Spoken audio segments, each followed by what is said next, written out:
It was just an ordinary evening, until an extraordinary proposal shattered my world. How could I face the man who once slept with my wife? How could I protect my dignity, my love, my family, when her past suddenly reappears and drags me into it? This is a story not about jealousy, but about survival and respect. My wife's past, a secret she never hid. I'm 37 years old, married for 7 years to a wonderful woman with 2 beautiful children. We live a quiet, stable life most would envy. But no life is without its storms, and mine came from an unexpected place, my wife's past. From the moment we started dating, she was upfront about something unusual. In her early 20s, during college, she had participated in threesomes, not just once but 3 times, with her best friend and that friend's boyfriend. They were all close, adventurous, curious young adults, eager to explore. She told me the whole story openly. It wasn't about love or real attraction. It was curiosity. Her friend often boasted about how skilled her boyfriend was in bed and insisted my wife try it. She did, partly out of trust, partly because she wanted to understand what the fuss was about. But after 3 times, she lost interest completely. Not because of shame, but because she realized she didn't feel attraction to the man, nor was she really into women that way. The thrill faded quickly. The taboo lost its power. She stopped and never looked back. When she told me this, I was struck by a flood of emotions: surprise, insecurity, confusion. Yet her honesty meant everything. I could have felt betrayed, but I chose to see it as a closed chapter, one she shared to be truthful and fair to me. Still, every time I saw that couple, the best friend and her husband, I felt like an outsider looking into a room where I didn't belong. Their history with my wife was real, vivid, and always hovering nearby. My wife was comfortable around them. I wasn't. I tried hard to suppress the jealousy, to trust my wife completely. But inside, I always felt a silent tension. How could I just sit and chat with the people who had shared that intimacy with her? It was like living in a house with ghosts from her past. The proposal that broke me. We all met at our place one weekend. The mood was light. The kids were asleep upstairs. They brought wine, laughter, memories.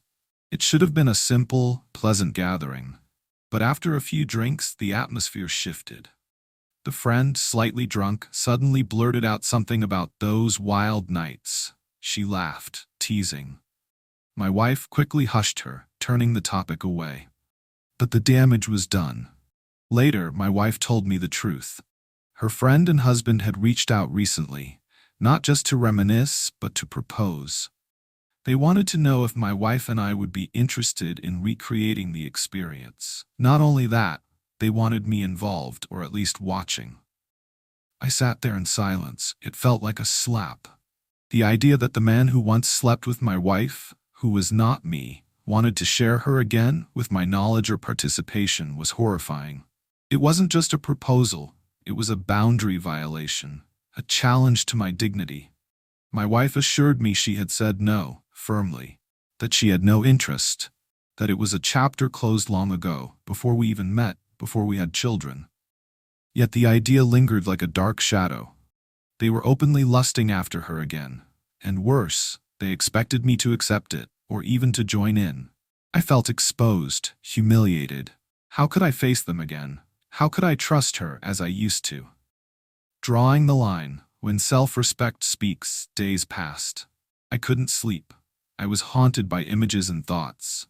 I decided to talk with my wife, not to blame, but to be honest. I can't keep living with this feeling, I said. I can't pretend it's okay that they want to do this again, or that they expect me to watch. I don't want them around us anymore. She listened quietly and replied, "I understand, and I never wanted to hurt you. They don't mean anything to me. This was all in the past. But if you want, we can talk to them, face to face." I was shocked. Could we really confront this openly? But I agreed.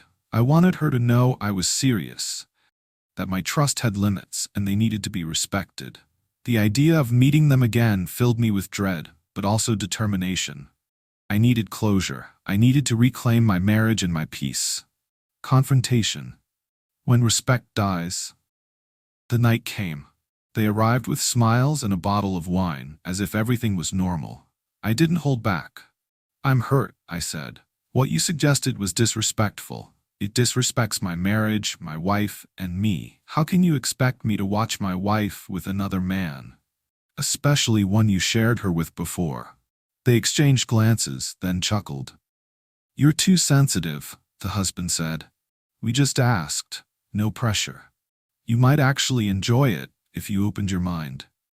His wife added, "We thought it could be fun, a way to relive some memories. We didn't mean to upset you." Before I could answer, my wife stood up, her voice firm and clear. "I am not that 22-year-old girl anymore," she said. "I'm married, I have kids, I love my husband. I have no interest in that life anymore." I said no, and I mean it. The room fell silent. They stood awkwardly, said goodbye, and left without another word. After the door closed, my wife hugged me tight. "I'm sorry," she said. "I thought they would respect our marriage. I didn't expect this." In that moment, I knew I wasn't alone. I had a partner willing to fight for us. Trust, boundaries, and choosing each other. Since that difficult night, we have worked hard to rebuild our boundaries. Not just as a formality, but as a way to protect the fragile trust between us. No more private meetings with that couple. No more drinks together, where inhibitions lower and lines blur. No more allowing them to visit our home when I'm not there. Our interactions are now limited strictly to casual public settings, shopping trips, coffee dates, family-friendly outings, places where temptation and old memories cannot hide in the shadows. My wife hasn't cut her friend out completely. That would be too harsh and unfair. But she's changed how she navigates that friendship. She understands that protecting our marriage means putting our family first, and that some friendships need careful boundaries, especially when the past still holds power over the present. We've both learned something vital through this painful ordeal. Love isn't just about passion or desire. It's about respect, trust, and most importantly, knowing when to say enough. When the people around you don't honor the sanctity of your relationship, sometimes the only choice is to step back and redefine what is acceptable. I realize that not everyone from your past deserves a place in your present life, and that's okay.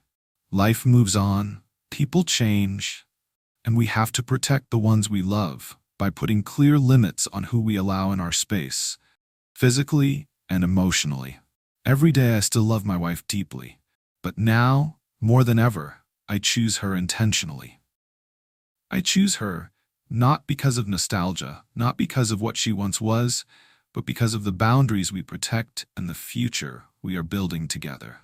That future is built on a foundation of mutual respect, honesty, and a commitment to each other that is stronger than any temptation or past mistake. This experience taught me that real love is a choice we make every day in the face of challenges and uncertainties. It's about looking at your partner and deciding that no matter what ghosts may come knocking, you stand together as one. We are not defined by our pasts, but by how fiercely we guard our present and future. With these lessons in heart, I feel a renewed sense of hope and confidence. Our marriage has survived the storm, not because we ignored the waves, but because we learned how to navigate through them together. And yet, this is only one chapter in a much longer story. There are moments ahead when trust will be tested, when old wounds might reopen, and when the choices we make will shape the very core of our family's future.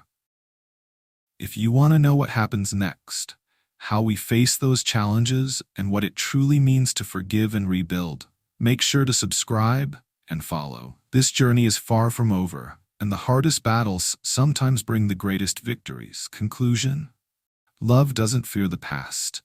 It fears silence. This story isn't about sex or jealousy. It's about respect, about knowing when to say no, about protecting what matters most. My wife was once a wild girl chasing thrills.